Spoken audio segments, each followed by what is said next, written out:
Hi, you're watching Nerdy News on VideoGamesVlogger.com. I'm your host Laura, and today I'll be filling you in on the latest in gaming news. Apple is apparently the biggest influencer on the video game industry, according to a survey of 1,000 industry employees at the London Games Conference. Attendees were asked during the conference to list the top 5 people and products that have shaped the video game industry. Steve Jobs ranked first among people with 26% of the votes, while the iPhone topped the products chart with 17%. Mr. Jobs beat out other industry veterans such as Gabe Newell, the co-founder of Valve, and Shigeru Miyamoto, creator of Nintendo classics Mario, Donkey Kong, and Zelda. The iPhone topped the Nintendo Wii, the PlayStation, and Xbox Live, among others. Other notable individuals and products listed included Mark Zuckerberg of Facebook, Tim Berners-Lee, inventor of the World Wide Web, and Steam, Valve's digital distribution platform for Mac and PC games.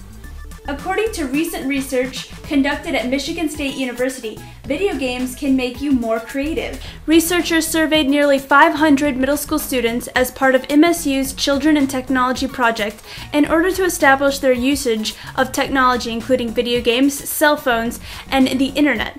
Overall, the more children played video games, the more creativity they displayed. There was no correlation between internet use or mobile phones with creativity, but game playing got a big yes on someone's clipboard. This spike in creativity was across the board for game players, no matter their preferred genre, their race, or their gender. While many gamers would call these results common sense, these studies are what discredit anti-video game slander in the mainstream media. Nintendo won a ruling that its Wii system does not infringe on 2 patents owned by Motiva. U.S. International Trade Commission Judge Robert Rogers found that Dublin, Ohio-based Motiva hadn't established that it had a market for the inventions in the U.S., a requirement to win a case, according to the agency's website. The judge's findings are subject to review by the 6-member commission in Washington. Motiva claimed that Nintendo infringed 2 patents for a system that tracks a game's user position through their controller.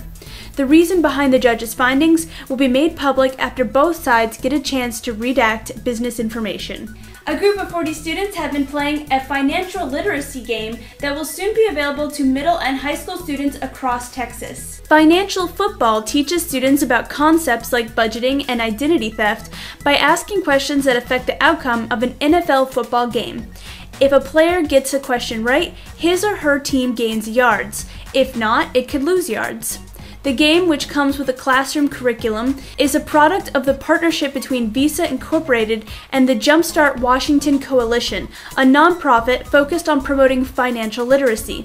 The state is receiving copies of the game for free. As for the students themselves, they said they had a good time and learned a bit too. Now for some games releasing this week. Call of Duty Modern Warfare 3 is a first-person shooter developed for Microsoft Windows, Xbox 360, PlayStation 3, and Wii, with a separate version for Nintendo DS being developed. It will be the 3rd installment in the Modern Warfare series, a direct sequel to 2009's Call of Duty Modern Warfare 2, and the 8th Call of Duty installment. The Elder Scrolls V Skyrim is a role-playing video game being developed for Microsoft Windows, PlayStation 3, and Xbox 360. It is the 5th installment of the Elder Scrolls action role-playing video game series, following the Elder Scrolls IV Oblivion. On a more personal note, oh my god, Skyrim! That's all the news I have for today. Feel free to leave any questions or comments below. Love and peace from my PC to yours.